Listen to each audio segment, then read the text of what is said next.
Welcome to the Well Woman Show, where we interview women executives, leaders, and entrepreneurs. And you're listening to the Well Woman Show, where motivated women achieve fulfillment and well-being. You're listening to the Well Woman Show. Take time for myself by coming to things like Well Woman drinks. To be accepting of myself no matter what. Step away from judgment as much as possible. You're listening to the Well Woman Show.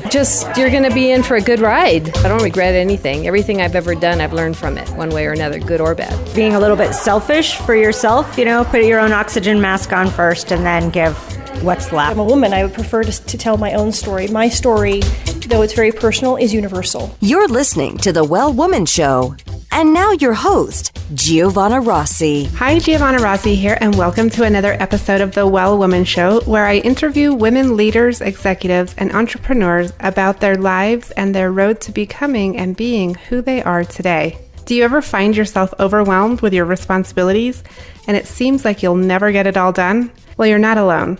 We all need to remember to use our superpowers, the ones we already have but don't use all the time, and take advice and wisdom from one another. Towards the end of the show, in a segment called Superpowers for Success, I ask my guest about her superpowers, and the answers will give you the strength, perspective, and power to keep on being the well woman you are. I'm so happy you're here, so thanks for tuning in. The Well Woman Show is sponsored by Better Money Decisions, headed by two awesome women, Kate and Lorraine, who put your interests first when it comes to your money. They make sure your plan and your investments are tailored just for you. No financial jargon, no Wall Street double talk. Go to bettermoneydecisions.com/wellwoman to get their new book for free. Today's topic is how to use your desires and values to make decisions, and hopefully by the end of the show, you'll be inspired to recognize that your intuition is a better guide than anyone's advice. You'll have the knowledge and power to make the right decisions about your life and family, and help is often closer than you think. My guest today is Sunit Suchdev. Sunit is the founder of Modern Twin Mom and Modern Mommy Prep School, which is a parenting blog providing advice to new moms about how to have balance in parenting and life and how to prepare for motherhood. Modern Mommy Prep School is a mother prep course aimed at helping new moms to prepare for parenthood in the modern world. In this episode, Sunit and I talk about the importance of having curiosity rather than taking everything as truth when it comes to advice, why it's important to prepare ahead of time when you're thinking about having kids or making decisions about any huge life change, and how your internal values are probably the best guide you can find. The free giveaway today is Sunit's free 5 pillars of motherhood. And this is a really cool giveaway because it lists topics and walks you through them that you wouldn't necessarily imagine that would affect motherhood. Now to my interview with Sunit. I'm speaking with Sunit Suchdev today on the program. Welcome to the show. Well, thank you so much for having me. It's so great to have you on. And I want to start by having you share with our listeners, what are you working on and how does it impact women's lives and well-being? Oh, gosh. Well, my biggest project, I guess, is Modern Mommy Prep School, which is a combination of things that are meant to inspire and prepare women better for motherhood so that they don't end up losing themselves, drowning in overwhelm, and a lot of the stuff that we're seeing these days with moms and new moms. So I have a podcast. I've got a course that's coming out any day now. Got a couple of books that I'm working on. And then my biggest thing is my one-on-one coaching that I do with new and expecting moms. So that's okay. Kind of my I guess, hope for the world is that we can start changing that conversation around motherhood and having women who feel like they're more prepared and really holding on to themselves. I want moms to take their power back. So that it's all kind of stemmed from my desire to do that. Okay. And we'll definitely link to your podcast and your different information in the show notes. But I want to ask you a bit more about your work with moms. And so what is the challenge that moms are facing right now? And is it different now than a couple decades ago? Can you kind of talk about that? Yeah, I think it is different. I think, first of all, I think the number one thing is that we have lost that village mentality as women, as moms, and there's so many things that have caused that, I think. But we don't have the support that we used to have. We don't have the networks, the physical networks that we used to have. So I think that's a big part of it, and a lot of women end up feeling isolated. And I think that another thing that adds to that is just lack of preparation. There's so much more now to be prepared for as a mother than there was 10, 20, 30 years ago. I don't think women then were, prepared for motherhood any better than they are now, but the pressures on us are different now. So that lack of preparedness ends up kind of manifesting these feelings of overwhelm and guilt and anxiety, and postpartum depression is on at epidemic levels. So yeah, I think it's a combination of things, but I think the biggest thing is just that lack of support that we used to have, coupled with the fact that women are not adequately prepared for what motherhood really brings. And, they're kind of preparing for the wrong things, and then the baby comes and they're in like survival mode. Yeah, totally. Just trying to, like you say, just trying to survive. So I think that a lot of the changes that have occurred and the challenges that moms face now are in part due to the changing landscape of the workplace, and the fact that obviously more moms are working while they're pregnant and going back to work. Do you mostly, is your community mostly working, like moms that go to a job or stay-at-home moms, or how does that break up? Yeah, I would say, and I would say I completely agree with you. Nowadays it's like you kind of have to work. Most moms have to work. So I would say that the women that come to me typically are also the women who do have a job. So they have something else, a job, a business, a career that they know they need to stay on top of. So they kind of feel more compelled to be better prepared so that they don't, they're looking all around and they're going, oh my gosh, such and such a person I know has kind of succumbed to postpartum depression or overwhelm, or, she's not enjoying motherhood and she wasn't able to go back to work and I can't afford to do that. So I need to be better prepared. So typically, the nature of what I do, I think appeals more to the woman that has an established lifestyle outside of having kids that she knows she can't really afford to lose, whether that's, her job, her business, whatever it is. Maybe she's, farther along in life and has this established lifestyle she doesn't want to give up. So, that's typically the type of woman I'm attracting. Yeah, I can imagine. And so is part of your consulting while they're pregnant in how to plan for like maternity leave, and if they, whether they get paid maternity leave or if they have to save up to take more time off? Is that kind of what you do as well? So those practical tips and tricks often are covered on the podcast. My one-on-one consulting is usually more along the lines of the mindset preparedness. So, I focus on this, something that I call the 5 pillars of motherhood. And the pillars are the self, the partner, the relationship that you're in, and then the past, the present, and the future. So I work with women on really digging deep at on each of those pillars. So having a job or having a career would fall under yourself. That's something that is important to you that you want to maintain after having kids. And then we kind of do a deep dive into all of the little things that she's going to need to put in place now so that she can go back to that job. And, like I said, I mentioned the more practical stuff.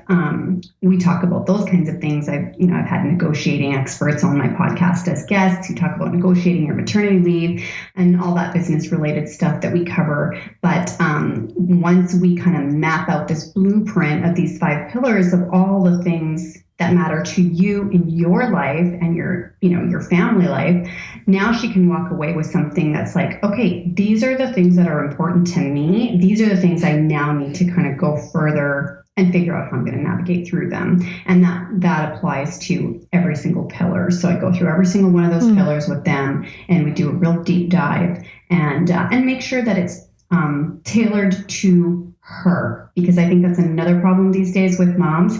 There's this like comparing and this mommy guilt and all this stuff that happens amongst women. But if we just would focus on really what our values are and what's important to us, whether we want to go back to work or not go back to work, once you sort through all that stuff, then you can prepare and read the proper books and talk to the right experts and who are going to, that are going to help you specifically with whatever your values and goals are for yourself and for your family.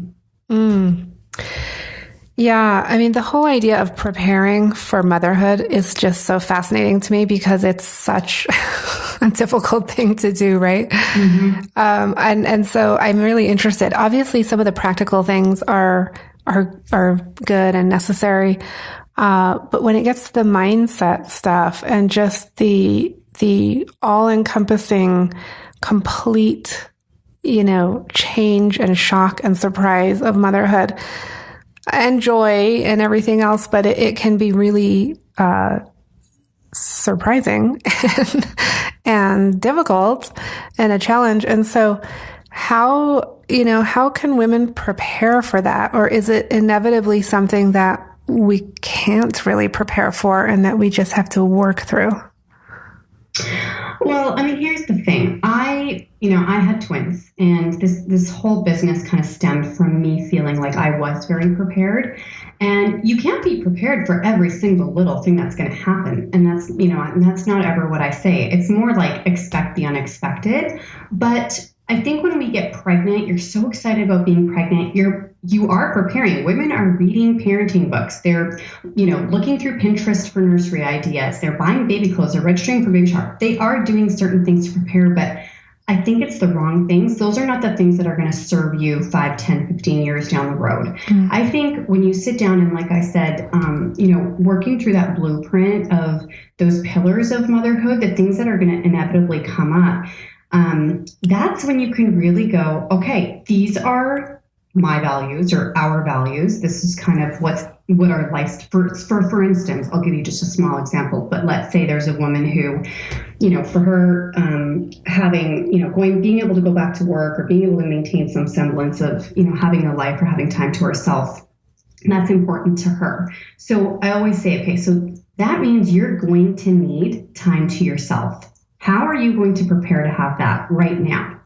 You can talk to your husband, make sure that's set up ahead of time. You can set up your village ahead of time. You can look at sleep training to make sure that your child is, going to be sleeping at certain times of the day, so you have that time to yourself. So these are all the things that once you figure out what's important to you, now you can map out what your parenthood could look like.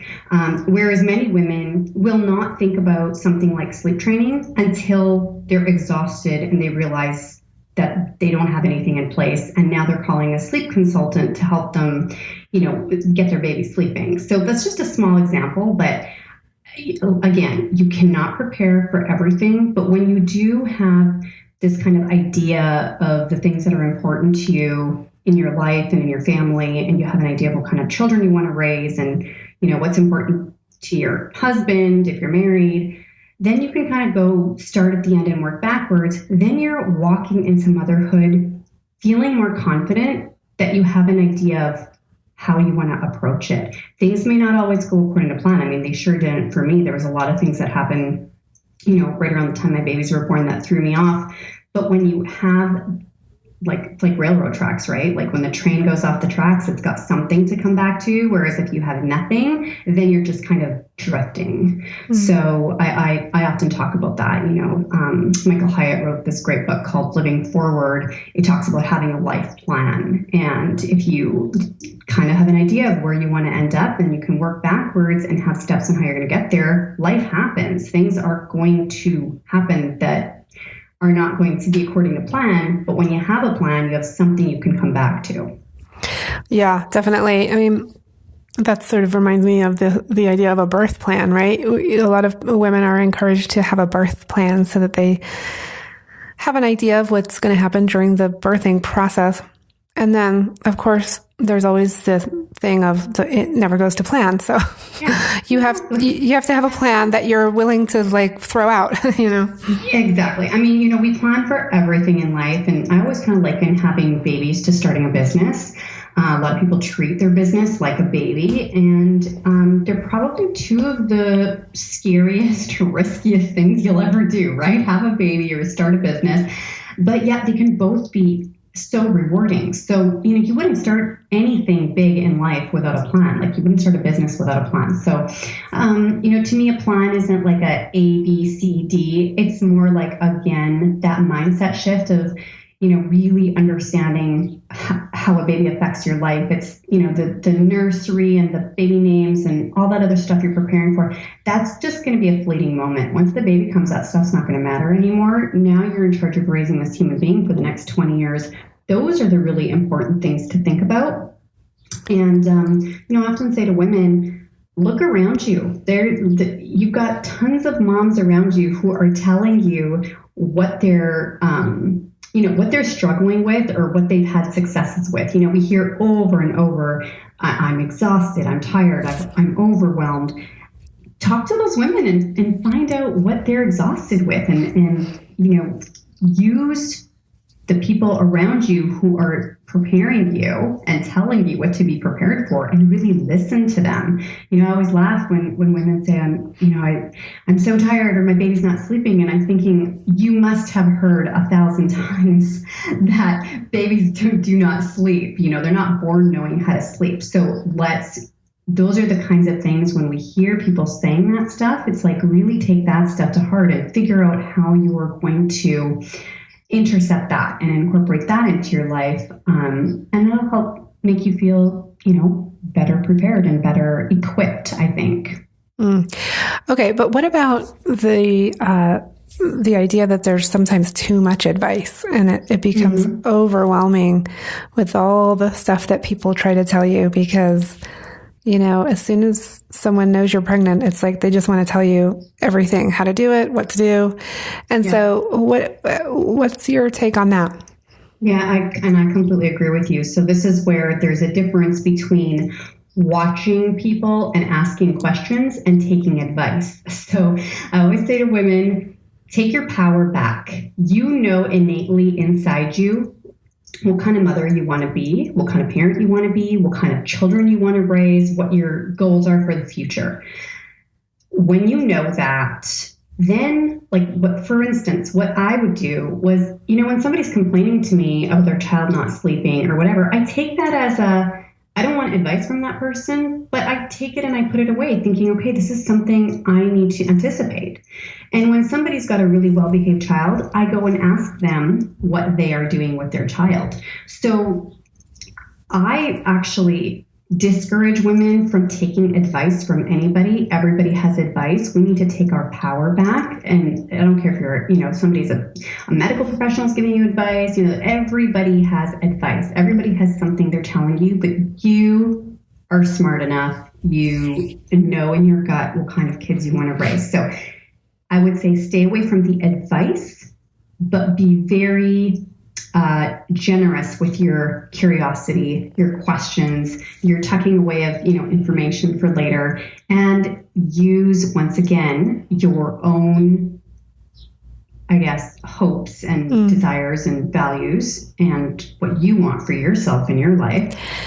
Use that to guide the decisions that you make. So that would be the differentiating factor between, taking advice and, asking questions and being curious. Yes. Take that to your advantage. Right. I love that because that really does take your power back to you're asking the questions, you're being curious instead of just being this receptacle for everybody else's opinion. And, I think, and I say this a lot, so I'm going to say it again.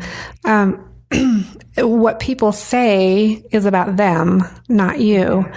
And so when someone's giving you quote unquote advice or judging something that you're doing, it's really, their words and their actions are about them and their issues or their limitations or their experience.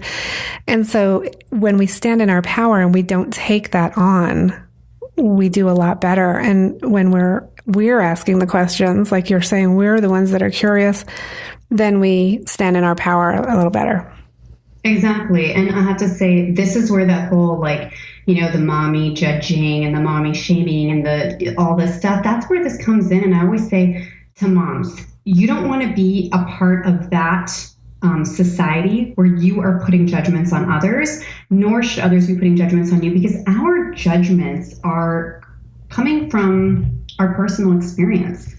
So I don't, of course, I always want to give people advice, right? I always want to say, well, you should do this with your kids, or you should do, but you know what? Your kids, your family is not like my family. Your hopes and dreams for your children are not the same as my hopes and dreams. So what worked for me because this fell in line with what was important to me and my husband and my life. And everyone needs to own what's important to them. So I think once we start doing that, like you said, like, the advice versus the being curious and taking our power back, that also, I think, really starts to do something to shift all this kind of judgment that's going on as well. Because as soon as you can take your power back and go, I know what's best for my family, this is what I'm going to do. Now, when you look at somebody else who's doing something you wouldn't do, you can kind of go, none of my business. Yeah. So I think it goes both ways. And I would really like to see motherhood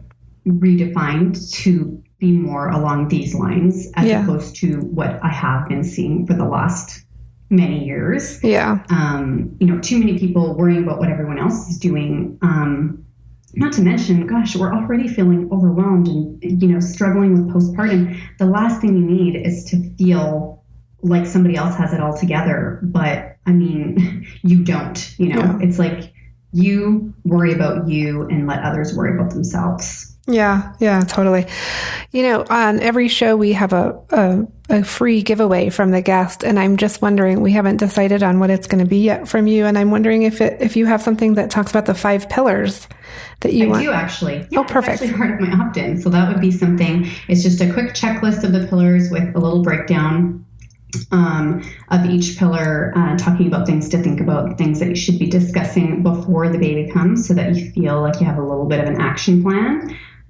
So that's definitely something that I can provide for your listeners. Okay. And I want to talk real quick, just a little bit more about the guilt factor, because it seems like, especially with moms who have a job outside of the house, outside of the home, or, a business of their own, seems like there's this real difficult balance between, and it's never a balance, right? It's always more of a juggle, but between, when you're with your kids, you're worrying about your work, and when you're with work, you're worrying about your kids. So, what do you have to say about that? You know what, Giovanna, I think this is part of the mindset shift that women need to have. I always say, whatever your role is as a mom, if you've always wanted to be a mom, or maybe you could be accidentally pregnant, there's a wide spectrum. Whatever that is, it doesn't matter. You need something outside of your kids that brings you joy. That is what makes you a better mother. And actually, there are studies that show that women who have a purpose outside of their kids are happier than moms who feel like their kids are their purpose. So let's just get that straight right now. I think every woman should have something, whether it's a job, a hobby, something outside of her children that brings her joy, that she can work on. Now, the guilt factor, I think we are in control. Again, let's take our power back.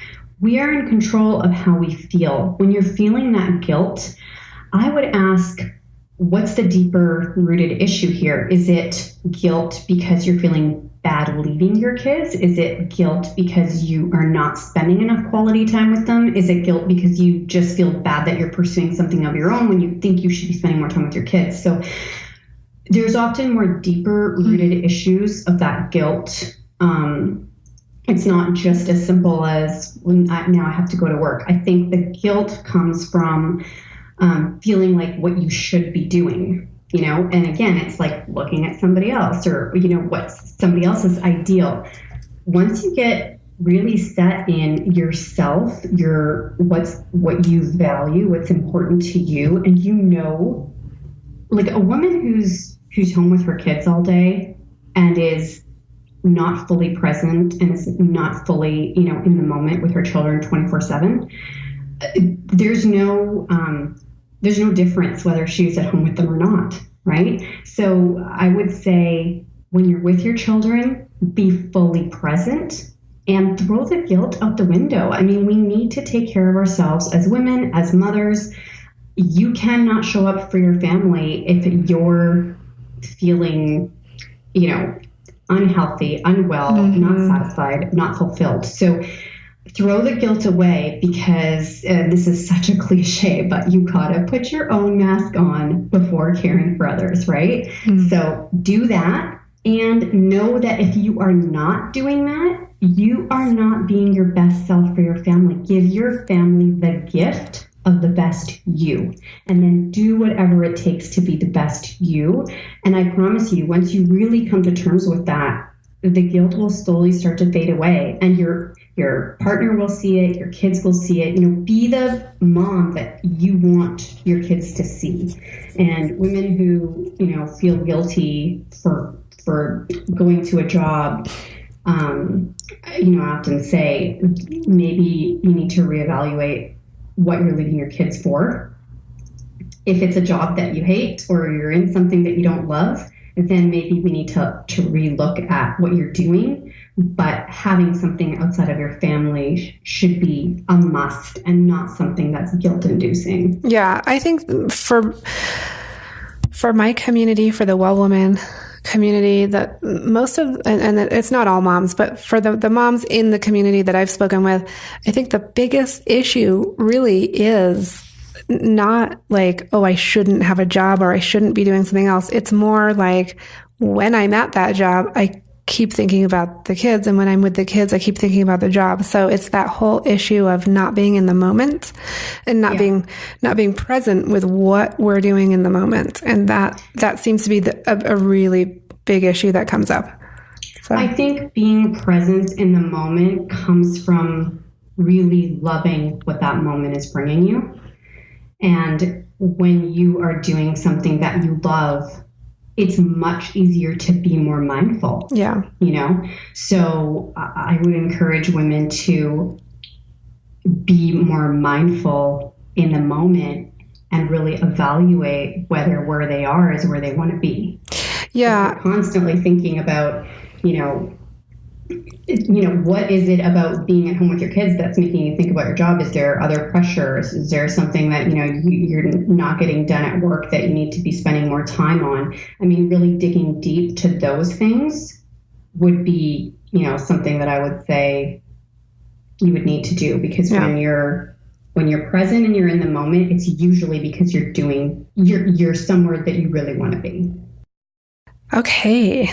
This is a great segue into our segment called Superpowers for Success. Before we get started, a quick word from our sponsor. One of the top issues women tell me they struggle with is finances, which is why I want you to call my friends at Better Money Decisions. The company is owned by women, Lorraine L. and Kate Stalter, and they make sure your plan and your investments are tailored just for you. They're fiduciaries and put your interests first. No financial jargon, no Wall Street double talk. Also, they have a gift for Well Woman Show listeners. Their free book, Don't Let Your Money Kick the Bucket Before You Do. And it's all about the need to manage your money for a long life expectancy. You can download the entire book at bettermoneydecisions.com/wellwoman. And you'll also get a free portfolio diagnostic, so you can tell if your investments are right for you. Just go to bettermoneydecisions.com/wellwoman. And I'm speaking with Sunit Suchdev, and she inspires and prepares moms for motherhood. And Sunit, I want to ask you a few quick questions. I know we only have a few minutes left. What does success in life mean for you? Success in life for me is just really knowing what my why is, understanding what that is, what my purpose in life is, and then being able to fulfill that. When I can fulfill a dream of mine, a passion of mine, something that I've always wanted to do, that's important to me. That is success for me. Okay. And when did you know you were really good at what you do, at inspiring and preparing moms? My business kind of happened almost accidentally because it's just the way my mind works. But, I was having twins and I didn't have a lot of help, and I was seeing all these moms around me kind of drowning in overwhelm, and I struggled to have my kids. So when I finally got pregnant, I was thinking, oh my God, I worked so hard to have them. I sure hope I'm not going to end up, not enjoying motherhood. So I really went into overdrive and started kind of preparing ahead of time. And then I ended up having such a great experience. And I started a mommy blog, and I just found over and over people were asking me the same questions about, how I did certain things with my children, or how I got them doing this, or how I was doing that, or how I was having time to myself. And through that, when women would come back to me and say, thank you so much, like, I'm so glad that, I talked to you before my baby was born, because I felt like everything was so much easier, or that's when I really realized, like, hey, this is needed, and this is something. And if somebody has enough foresight, and they're thinking ahead enough to know that they do want to be better prepared, and they do want to change that kind of conversation around motherhood, and they're coming to me for that, and I can help them with that, then okay, let's do that. So that's kind of how it all evolved for me and started. Okay, and what superpower did you discover you had only to realize it was there all the time? Oh, gosh. What superpower? I think strength in the face of adversity.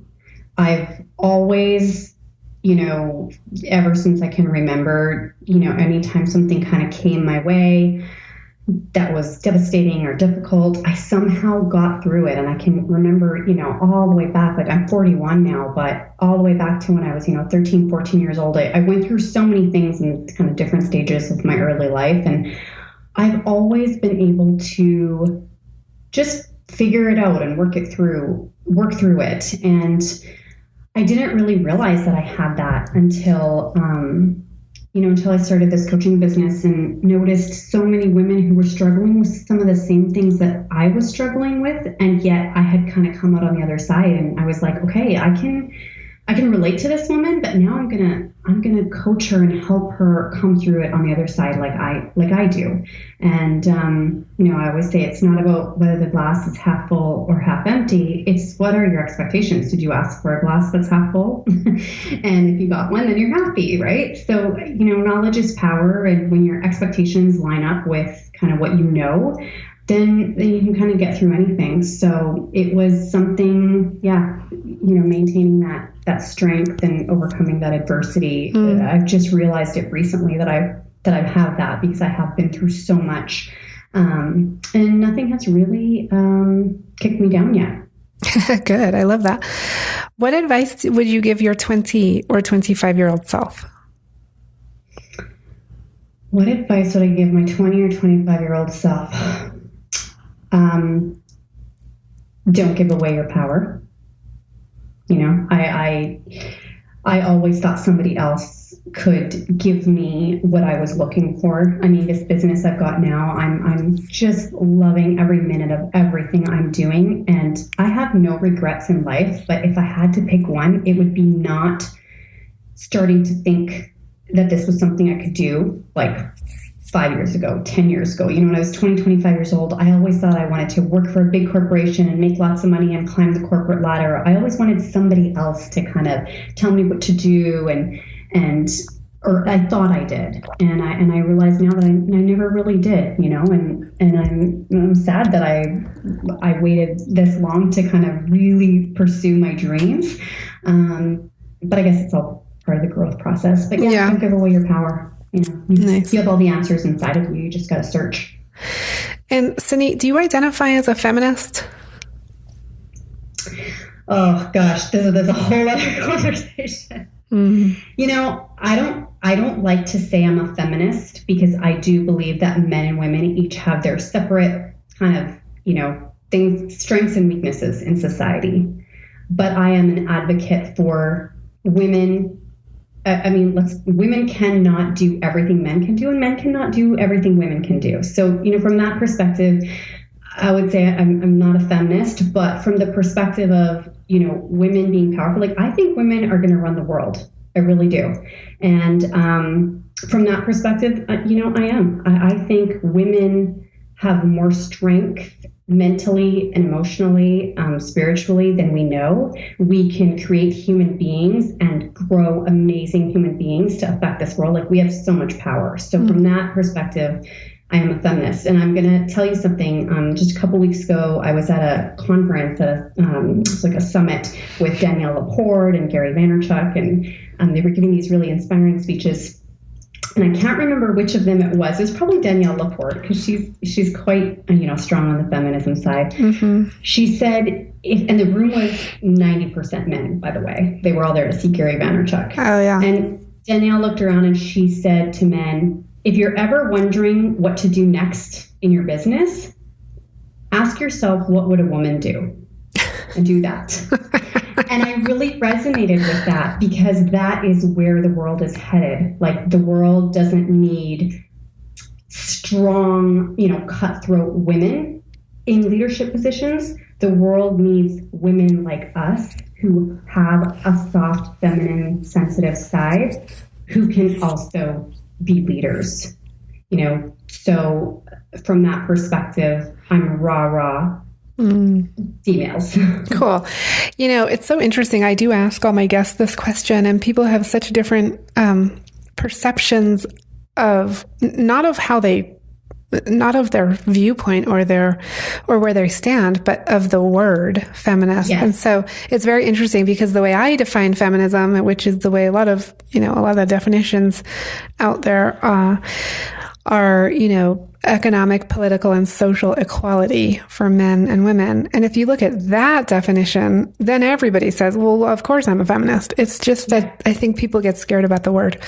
Yeah, I think so too. And, I've never looked up the definition, and I shy away from that word because, there are people that I know who might identify as feminists, but I don't necessarily agree with their viewpoint on things. Mm-hmm. So I just try not to use that word too much myself. But yes, when you say it that way, then yes, I'm a feminist. Interesting. Okay. So last question real quick. What are you reading right now? What's on your nightstand? Okay. Well, I've always got two books on the go, one business and one parenting. So the business book that I'm reading right now is .com Secrets. Oh, yeah. By Russell Brunson. Mm-hmm. And the parenting book I'm reading right now is Raising Happiness. Oh, and who wrote that? Christine Carter. It's 10 simple steps for more joyful kids and happier parents. Yeah.